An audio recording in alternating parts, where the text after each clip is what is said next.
Hola amigos, ¿cómo están? Bienvenidos a un nuevo episodio del Camino. Esta vez estamos aquí con mi pana Pablo Navarro, que acaba de llegar del Tour de Llanz, una carrera de 330 kilómetros alrededor del Valle de la Aosta en Italia. Pablito, qué gustazo, felicitaciones por tremendo pegue. Gracias, Juanes. Te agradezco primero la oportunidad de poder compartirles esta historia y explicarles un poco cuál fue la dimensión real de lo que viví en 6 días y 5 noches. Así que gracias, Juanes, por la oportunidad. Gracias, Andy. Y aquí estoy para contarles al detalle lo que pasó. Bueno, el Tour de Llanz es una carrera mítica. Está dentro de este formato que se llama los Mega Ultra Trails. Ya no solo hay Ultra Trails, sino Mega Ultra Trails. ¿Y cuál es este formato? Básicamente son carreras que sobrepasan las 100 millas. En este caso estamos hablando de 330 kilómetros. Cuéntanos un poco más cómo se desarrolla, de dónde sale el Tour de Llanz y todo el desnivel que tiene, todo lo que comprende esta carrera titánica en Italia. Gracias. Mira, Juanes, esta, como tú dices, es una carrera de 330 kilómetros. Tiene 22.000 metros positivos. Más o menos es como subirse al Everest seguido unas 8 veces. Entonces, para tener una dimensión de lo que significa, son 22 montañas que tenemos que subir y bajar, que no todo es subida, las bajadas también cuentan. Claro. Hay que considerar muchísimo el tema del clima, que, bueno, para dar un contexto más general, estamos hablando del Mont Blanc, en la parte base, donde inicia la carrera. En las faldas está la ciudad de Courmayeur, ahí es la largada. Esta carrera del Tour de Llanz tiene varias distancias, tiene los 30K, tiene los 130, los 330, que es la prueba reina. Y posterior a eso, si tú clasificas en menos de 130 horas la Tour de Llanz, los 330, tienes la oportunidad de clasificar a los 450, que son los Tour de Glacier. Vamos a dejar de lado esa carrera por ahora y concentrarnos en los 330, que está el circuito en un valle alrededor de los Alpes italianos, que se llama el Valle de Aosta, en donde subes y bajas de estas 22 montañas. Hay 4 montes referentes en los Alpes, que está el Monte Blanco, el Mont Blanc, el Monte Rosa, el Monte Paradiso y el Monte Cerviño. Entonces, el logo justamente de esta carrera son estas 4 montañas gigantes que tú les ves al momento que cruzas los Alpes. Entonces, eso como contexto de dónde estamos ubicados. ¿Cómo nace la idea de llegar a esta carrera titánica? Tú te has caracterizado por hacer carreras de ultra trail. Cuéntanos un poco cómo nace tu amor por el trail y cómo te vas encaminando hasta estas distancias que ya sobrepasan básicamente los límites físicos de un trail que ahora hasta cierto punto se ha venido masificando, ¿no? Especialmente con el fenómeno del UTMB. Cuéntanos un poco esa historia tuya, de cómo llegas. Mira, Juanes, vamos a irnos desde el 2012, que yo encontré el trail por casualidad y empecé a entrenar con el club de North Face, con el Gustavo Ceballos. Y desde ahí empezó esta pasión y mi primera carrera de trail fue 80 kilómetros. Así que perdí la dimensión total porque yo había hecho la maratón de asfalto y dije, bueno, los 80K, a ver qué pasa. Y claro, ahí pagué una novatada al 100%, llegué destruido, no podía caminar en una semana. Dije, ¿qué es esto? O sea, no puede ser posible. Me demoré un montón. Pero claro, ¿no? Empiezas a engranar los objetivos y dices, esta distancia no me va a controlar, quiero dominar esta distancia. Viajé a Colombia, me fui a Bogotá, hice 80 kilómetros más, ya me fue mucho mejor. Estuve caminando al otro día, entonces la preparación empieza poco a poco y me interesó eso de seguir aumentando las distancias porque mi cuerpo y mi mente resistían muy bien, me sentía muy cómodo en estas distancias largas. Yo no soy un corredor rápido de 20K, esos corredores vuelan, van a 4, a veces a 3 kilómetros. El ritmo de carrera que tiene. Es impresionante. Y yo creo que mientras vas pasando también la edad, tengo 38 años, tu cabeza se madura muchísimo, ¿no? Y resistes el sufrimiento.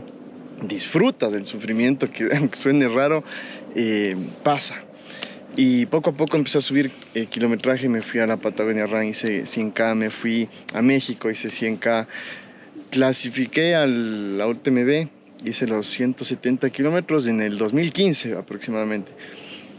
Y me encantó, o sea, disfruté un montón, claro que sufrí igual porque pagué novatadas que no teníamos muchos referentes. Bueno, en esa época había corrido el Martín, el Gonzalo.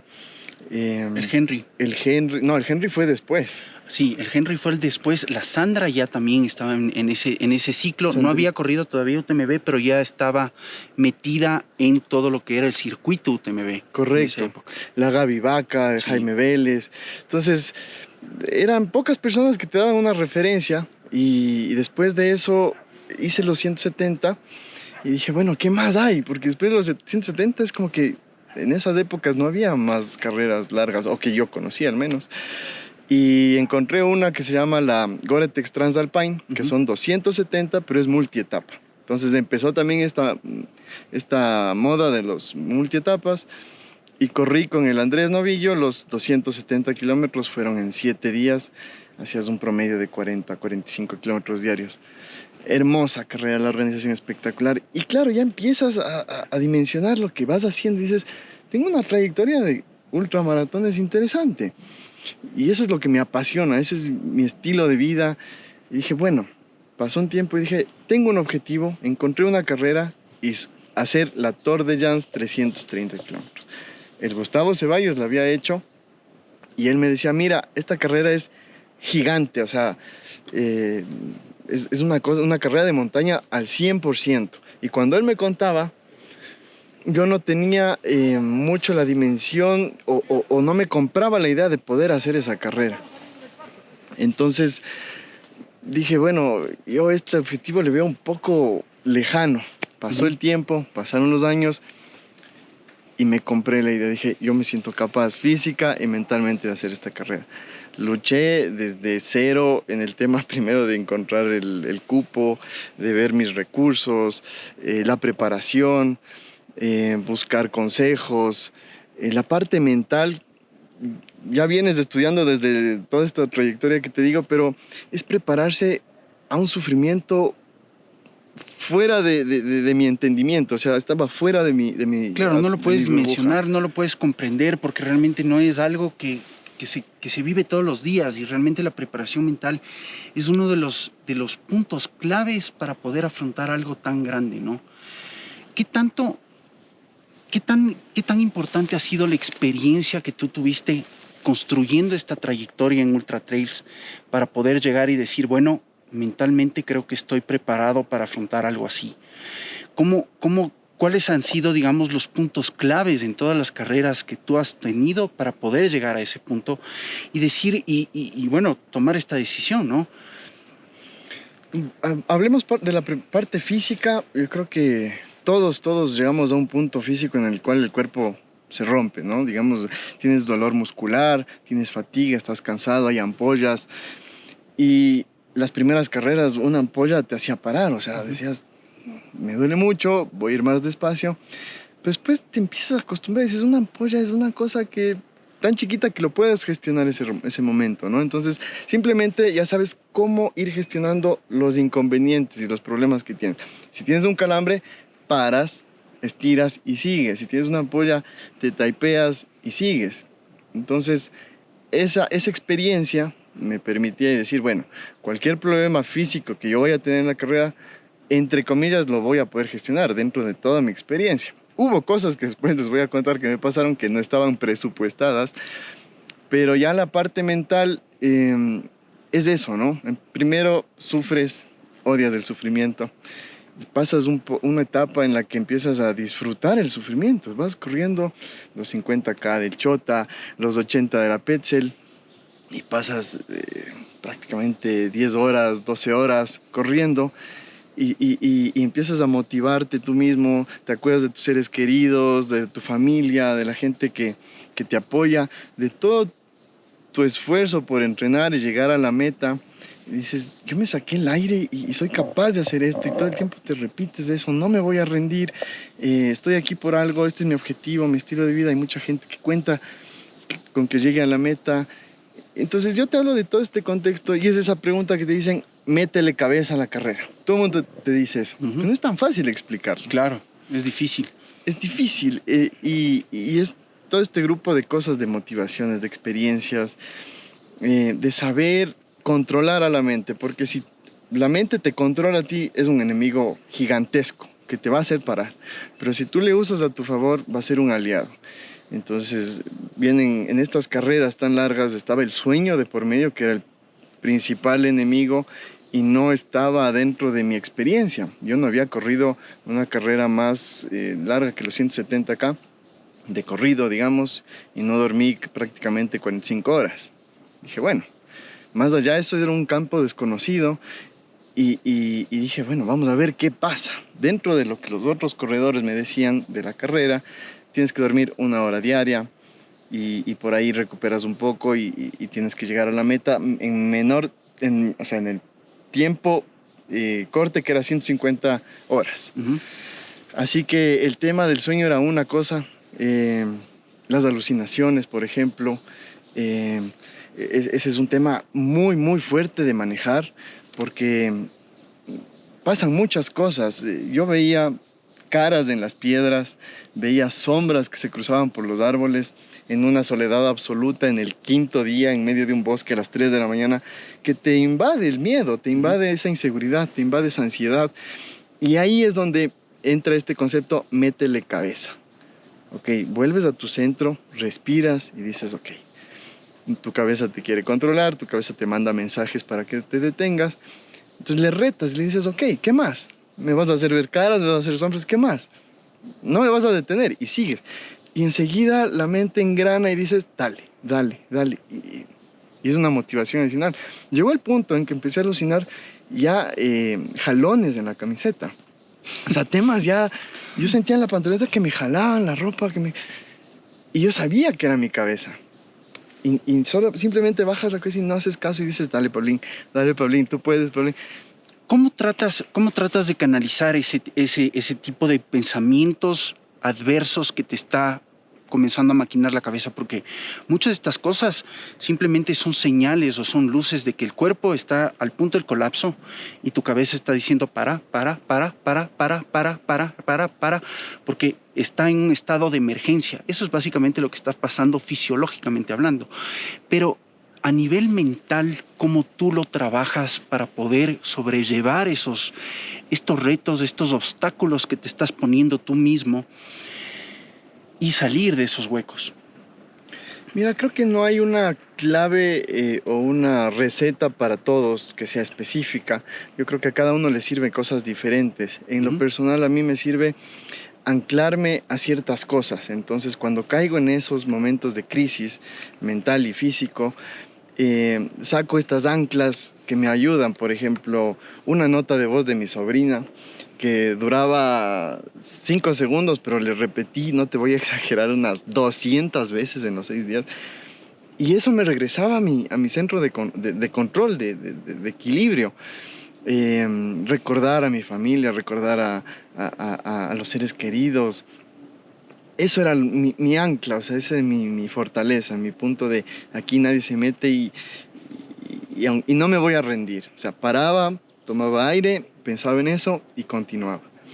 Entonces, más o menos respondiendo a tu pregunta, es usar este tipo de cariño intocable, de cariño extremo, de amor por las cosas, de tu pasión, y no rendirte.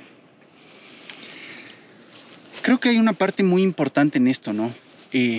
Aquí, por ejemplo, se me viene a la mente una carrera como el Guayrasinchi, que medianamente es algo parecido en cuanto a distancia, pero la pequeña gran diferencia que tiene con Guayrasinchi es que lo compartes con 4 personas, y de una u otra forma eso te ayuda a gestionar de diferente manera la carrera y la manera como vas afrontando. Además, el cambio de etapas o el cambio de modalidad de disciplina deportiva también te estimula a que vayas refrescando y volviendo a reconectar, ¿no? Ese estímulo de poder seguir y progresar en la carrera. En tu caso, tú estás solo con el mundo y básicamente la carrera es totalmente autoabastecida. Tienes ciertos PCs, sí, de control, y también tienes un equipo de abastecimiento en ciertos PCs a lo largo de los 330 kilómetros.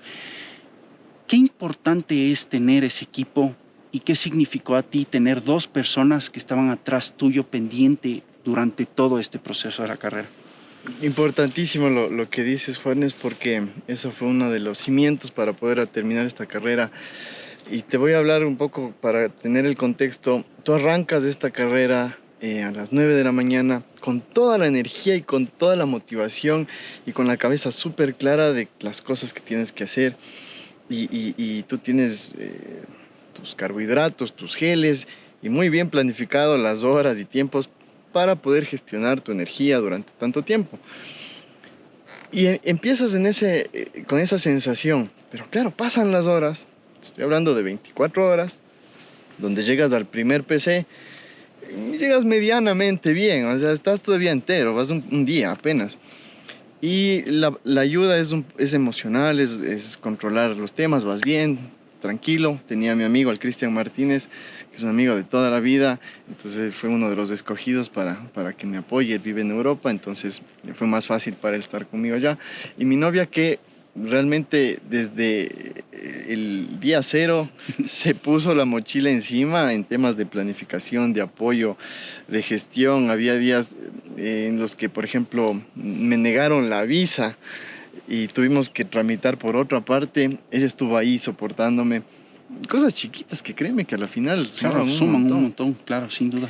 Entonces yo llegaba donde ellos y para mí era una energía, una gasolina adicional. Me cargaba la gasolina mental, me curaban los pies, la ampolla, lo que sea, y te fuiste. O sea, me gestionaban hasta el tiempo. Entonces los primeros días era relativamente relajado. Todo iba bien, estábamos disfrutando del paisaje, del día, de la calidez de la carrera, porque la organización es impecable. Tienes estos puntos de abasto con comida, tienes quesos, jamones, frutas, sopas, hidratación de cualquier tipo. Entonces te sientes seguro en ese sentido. Pero pasan los días, estamos hablando al segundo día, en donde yo tuve un problema físico porque me cayó una tormenta en la noche. No sé cuál fue la causa, pero me enfermé. Tenía una amigdalitis, 38 grados de fiebre en la noche, me llovía, estábamos en 8 grados. Obviamente los estragos de la fiebre, escalofrío.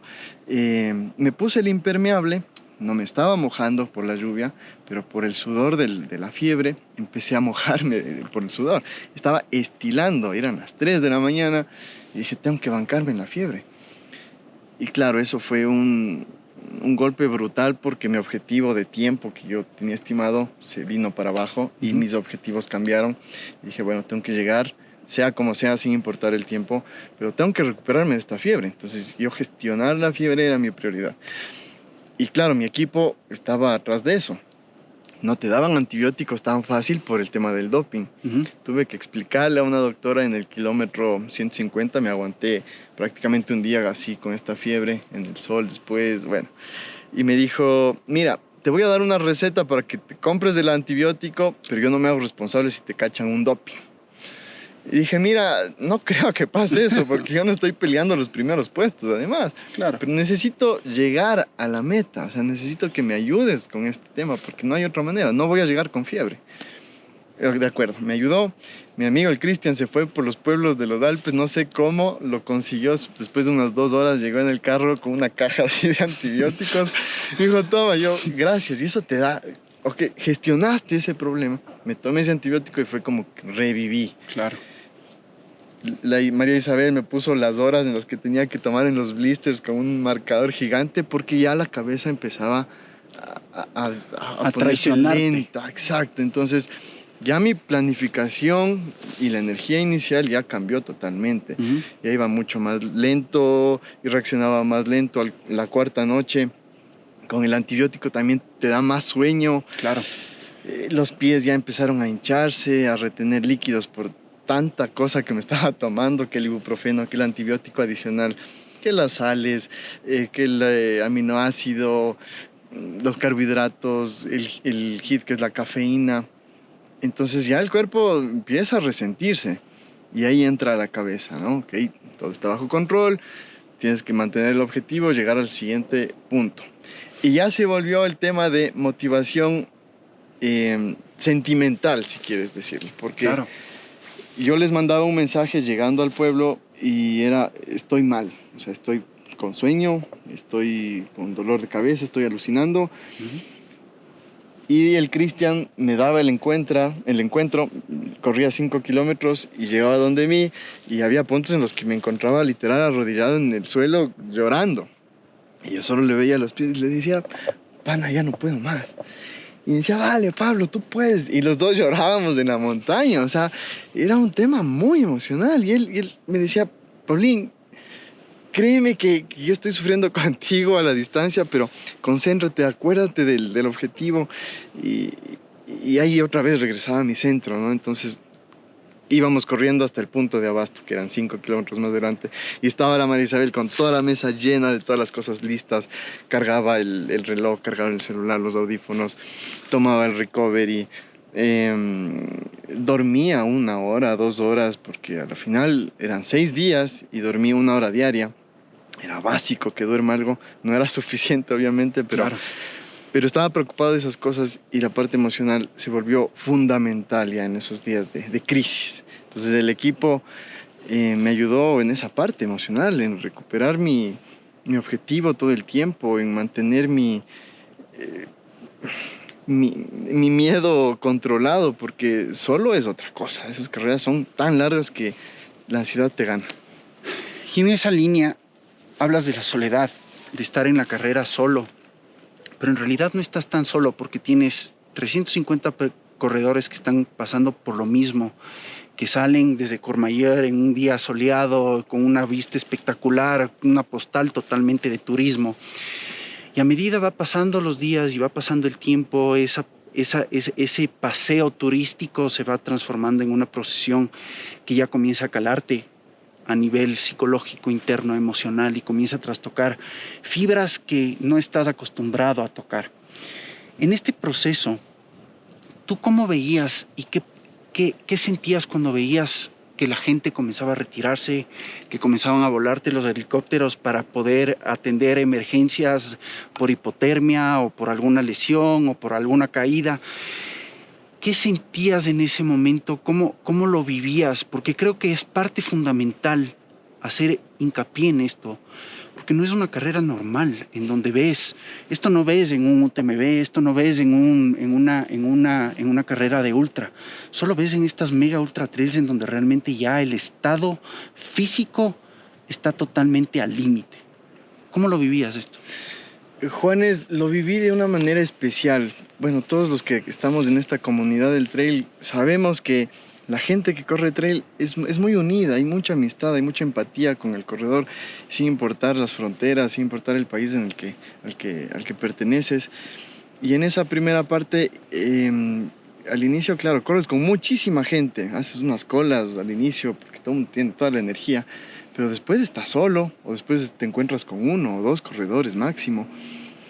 Y en esos encuentros era muy especial porque a pesar del idioma, gente de Inglaterra, por ejemplo, a veces me encontré con un austriaco, con un español, un portugués. Haces mucho empatía en este sufrimiento, entonces compartes experiencias, dices yo me siento así, así, y empiezas a distraerte un poco mentalmente, nos utilizamos mentalmente para avanzar. Claro. Y también ganas mucha experiencia de la gente más grande. A ver, el promedio de edad de la carrera es de 45 para arriba. Uh-huh. Es gente muy madura, mentalmente sólida, están curtidos de esos manes, las pieles, vos le ves un montañista al 100%. Y yo llegué a un punto, un punto de abasto, era una carpa pequeña, estaba lloviendo, y yo estaba muy estresado porque estaba gestionando este tema de la fiebre, y sacaba el impermeable, y estaba estresado. Y al lado mío estaba sentado uno de estos corredores de 450 kilómetros que te cuento, en una paz. tomándose un té que estaban sirviendo. Y claro, tú tienes tu número con el dorsal, con el nombre y la bandera del país. Ujú. Y en este estrés me dice, Pablo. Y yo regresé a ver como que, ¿quién es? Entonces me dice, ¿cómo estás? Y yo, mal, le explico mi situación. Y me empieza a transmitir una serenidad, me dice, tranquilo, a ver, ¿qué es lo que te pasa? Yo hice tu carrera el año anterior, estás bien de tiempo, va a llover, gestiona eso, hidrátate. Con cosas básicas que yo ya sabía que tenía que hacer, pero fue su energía, su experiencia que me transmitió. Dice, tranquilo, vas a terminar bien la carrera, no te preocupes. Esas palabras bastaron para yo salir con una energía nueva, renovada. Y oye, Pablo, tú hablas de Malatra de una montaña técnica. Cuéntanos un poco, ¿qué es una montaña técnica? Describe esa idea de montaña técnica, porque es algo totalmente diferente a lo que nosotros conocemos como montaña técnica acá. Sí, a ver, el terreno alpino sobre todo es completamente diferente a lo que nosotros tenemos aquí en Ecuador. Alguna vez un corredor pro aquí en Ecuador me dijo, nosotros tenemos un terreno muy fácil, muy blando, no tenemos terreno muy técnico. ¿Qué te encuentras allá? La mayor cantidad de piedras posibles habidas y por haber. No tienes un sendero marcado al 100%, tienes piedras. Entonces tú vas con tu reloj, con la ruta marcada y siguiendo las banderas, las guías, que están perfectamente puestas, y con eso te vas guiando. Tienes piedras, tienes raíces, tienes inclinaciones que no están dentro de tu entrenamiento. Por ejemplo, la penitente. Ok, la penitente no sé cuánto mide, 800 metros puede ser. No, menos, 280, no llega a los 300 metros. 300 metros. Allá tienes 20 kilómetros, a veces 25, 30 kilómetros de esa magnitud de inclinación. Entonces te revienta la cabeza. Tú vas 3, 4, 5, 6 horas y apenas has recorrido 7, 8 kilómetros. Entonces realmente te come la cabeza eso. O sea, no estás acostumbrado. Y son piedras que con el desgaste o en las bajadas te comen los zapatos, las ampollas. Y dices, no, yo no estaba preparado para este tipo de terreno. Por más zapato técnico que tengas, todos los corredores estaban en ese problema. De las ampollas, de los dolores musculares. Había corredores en el último día que bajaban de retro. Literal, bajaban con los bastones así. Yo les preguntaba, ¿qué les pasa? ¿Por qué bajan así? Que los cuádriceps ya no les aguantaban. Y Claro. era por la cantidad de desnivel negativo, en este caso, que existe. Porque básicamente tú estabas hablando de que tienes 24.000 de desnivel positivo.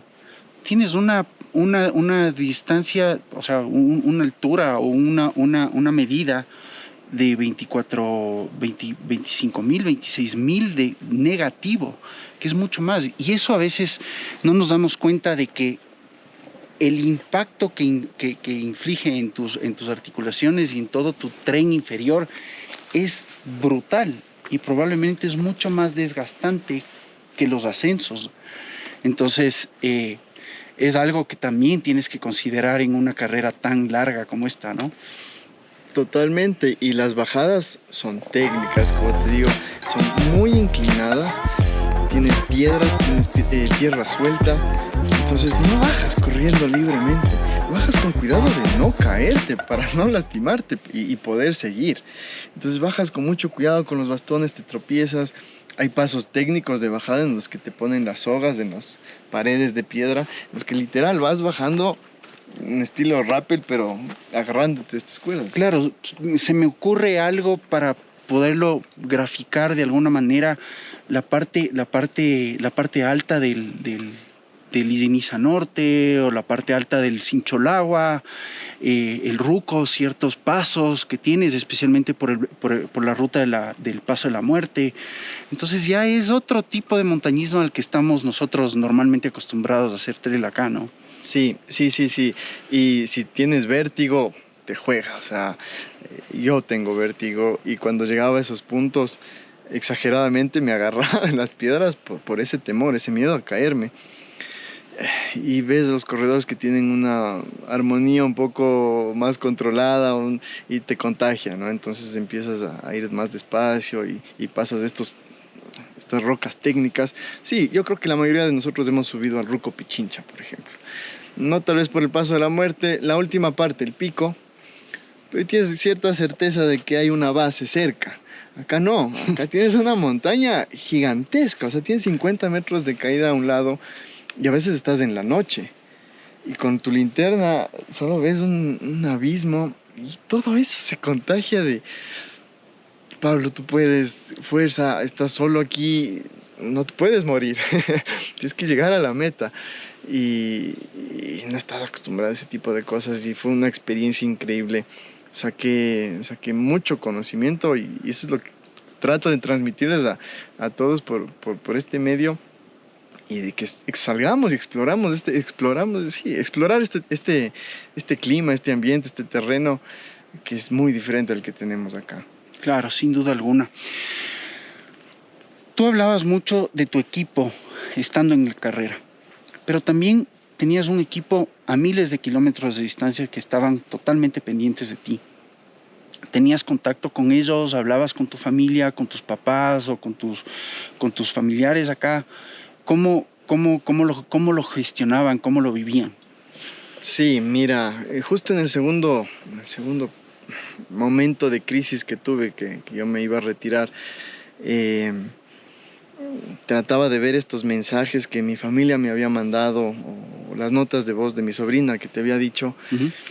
Y yo estaba seguro que mi familia estaba sufriendo igual que yo. No estaban durmiendo, estaban pendientes del siguiente punto. Y cuando yo llegaba al abasto, cuando estaba María Isabel y el Cristian, me hacían una videollamada mientras por ahí me curaba los pies y se conectaban todos mis amigos o mi papá, mi mamá. Y me hablaban y me daban esas palabras de ánimo. Claro, se te rompe el corazón, lloras. Lloré innumerables veces, Juanes, no tienes una idea, porque es muy emocionante. Y te cargan esa energía y te dicen, estamos contigo. Y es fundamental. Yo soy una persona muy unida a mi familia, a mis amigos. Y para mí esa era otra de esas anclas que te explico. Y tengo la suerte de que mi familia me apoya en estas locuras. Y mi mamá cada vez que le digo, tengo una carrera, me dice, ay no, Dios mío, otra vez tú vienes con estos objetivos Sufre locos. como todas las nuestras Sí, que estamos metidos en esto. todas nuestras mamás en ese sentido sufren, pero al mismo tiempo te dicen, pero tú puedes. Estoy segura que te va a ir bien, estoy seguro que te va a ir bien. Entonces, esa conexión a la distancia con ellos era vital, era fundamental. Y cuando me decían, no estoy durmiendo por tu culpa, pero estoy feliz de lo que estás haciendo, te llena de una energía, tu aura cambia, tu mentalidad cambia. Entonces, compartes la carrera. No llegas solo a la carrera, llegas con tu equipo de abasto, llegas con tu familia, llegas a la meta y llegamos juntos a esto, cumplimos un objetivo colectivo, en común. Entonces, es un sueño para todos. Hablas de todo este trayecto, ¿no? Que duró básicamente 2 años. Cuando llegas a la meta o estás próximo a llegar a la meta, ¿qué se te venía a la mente antes de tenerle a 2, 3 kilómetros a esa meta que ya estaba sonando, que ya podías sentirle cerca? ¿Qué sentías? ¿Cómo lo estabas viviendo? ¿Cuáles eran los pensamientos que se te venían a la cabeza? El sentimiento empezó justo pasando Malatra, que es esta montaña de piedra técnica que fue en la noche, que realmente hasta ahora tengo pesadillas, te digo, de que sigo en la montaña y sigo en la carrera. Cuando yo llegué al tope de esta carrera, estaba con unos franceses, celebramos, o sea, porque es la última montaña, la más difícil, y celebrábamos, nos tomaban una foto porque había gente de la organización ahí, y empiezas a descender, y ya sabes que te faltan 20 kilómetros de 330, que no es nada. Ya no puedes dar un paso más, pero tenía los pies hinchadísimos, dolores en todas partes. Y empiezas a llorar, te emocionas, dices, lo logré, o sea, de aquí nadie me detiene hasta la meta. Y grabé un video para mi familia, le mandaba el mensaje, tenía una emoción muy fuerte, muy, muy grande, un orgullo propio, un amor propio gigantesco. Empecé a bajar, me encontré con María Isabel y el Cristian, faltando 5 kilómetros, y ya te olvidas de todo el sufrimiento, ya no hay nada, ya no hay dolor, ya no hay nada, todo es increíble, empiezas a compartir estas experiencias que estamos conversando. Es inexplicable. Yo les invito a que tengan estas emociones y salgamos de esta burbuja de confort. Y los últimos 20 metros, y esta anécdota se conecta con uno de los chicos, las personas que me encontré en la carrera, vas corriendo por el corredor de este pueblo de Cormayor. Y todo el pueblo está volcado a la llegada, ¿no? Con campanas, aplausos, gritos. Entonces yo empecé a correr con mi bandera del Ecuador en la mano y escucho un Pablo. Y esa voz se me hizo conocida. Entonces yo regreso a ver y era este señor de España, portugués, que me había dado esta serenidad en cierto punto. Y solo me señaló y me dice, bien. El que estaba corriendo el Tour de Glaciers y él y estaba tranquilo. 450. Ya. Él había llegado un día antes porque ellos salieron unos Claro. 2 días antes. Entonces la organización hizo que todos estemos en la llegada. Y me hizo... compartió mi llegada. Yo le vi sus ojos, se le mojaron los ojos. Yo también dice como que lo logré. Y el rato que, bueno, voy llegando a la meta, son 20 segundos que todo tu esfuerzo, toda tu energía, todo tu objetivo se va a completar. Y piensas en tus seres queridos, en los que están, en los que no están. Y te sientes realizado. Dices, bien, cumplí mi objetivo, sin importar todos los obstáculos que se presentaron, los atravesé, mentales, físicos. Gracias cuerpo, gracias piernas, gracias cabeza. Te sientes agradecido con toda la gente que te apoyó. Disfrutas la organización, saboreas el momento y llegas y te rindes ante la meta y está, y cumples. ¿Qué sientes que cambió en ti después de esta carrera? Muchas cosas, el tema de no ahogarse en un vaso de agua. Bueno, creo que las ultras te ayudan a controlar mucho tus emociones, la inteligencia emocional de no caer en un problema y siempre buscar una solución, de apoyar, de trabajo en equipo. Pero yo creo que lo primordial es eso, ¿no? La inteligencia emocional, controlar mis emociones, saber gestionar una crisis. Y es difícil tu pregunta, Juanes, pero esta experiencia que he tenido, creo que no solo dejar un legado, ¿no? De lo hice, sino de que la gente que viene o empezando o está corriendo trails y que tiene un gusto tal vez por las ultradistancias o por las distancias más cortas,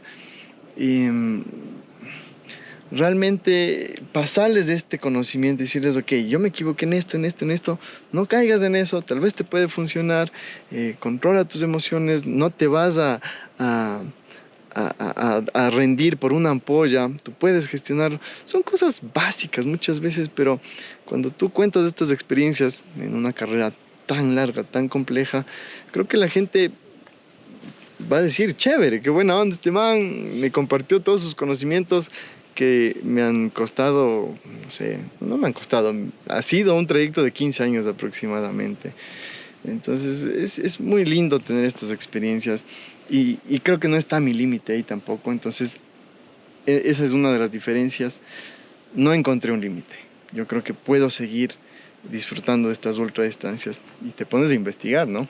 Claro. Hay los 450, hay los Swiss Peaks, que también son 360.